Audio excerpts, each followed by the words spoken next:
There's an invisible chain wrapped around most people, and they don't even know it's there. It doesn't come from your bank account. It comes from your brain. It whispers the same three words over and over.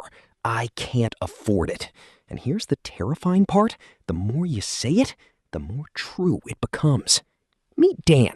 Dan makes decent money, but he feels broke every single day.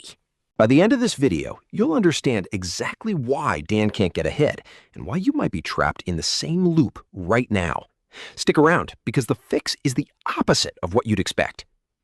Scarcity mindset isn't about how much money you have. It's about where your attention goes. When you operate from scarcity, your brain tunnels in on what's missing. Dan walks into a store and doesn't see opportunity. He sees threat. Every purchase feels like a wound. Scientists call this tunneling.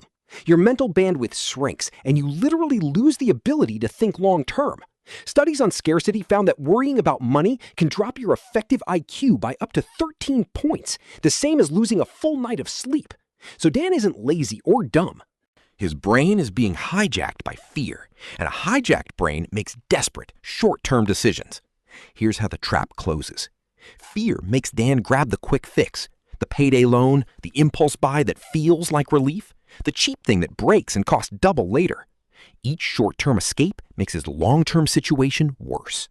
Less money means more fear. More fear means more tunneling, and around it spins. This is the scarcity loop, and it's why people who win the lottery often end up broke again. It was never about the amount of money. It was about the operating system running underneath it. You can pour water into a leaking bucket forever. Until you fix the bucket, nothing changes. Here's the part that surprises everyone. The fix for scarcity is not to hustle harder or panic more. It's to create tiny pockets of slack on purpose. Dan starts by automating just $10 a week into savings, an amount so small his fear brain doesn't even notice. But something shifts. For the first time, he has a buffer, and a buffer breaks the tunnel. When you're not one emergency away from disaster, your brain unlocks long-term thinking again. You start seeing options instead of threats. Abundance isn't a pile of cash. It's the mental space to choose. And that space is what actually makes you money. 6 months later, Dan doesn't earn much more, but he feels completely different. The chain is gone. He makes calmer choices, avoids the desperate traps, and his small buffer keeps growing. Remember, scarcity is a lens, not a fact. The moment you build even a little slack, you stop reacting and start deciding. And people who decide win. So this week, automate one tiny amount you won't miss.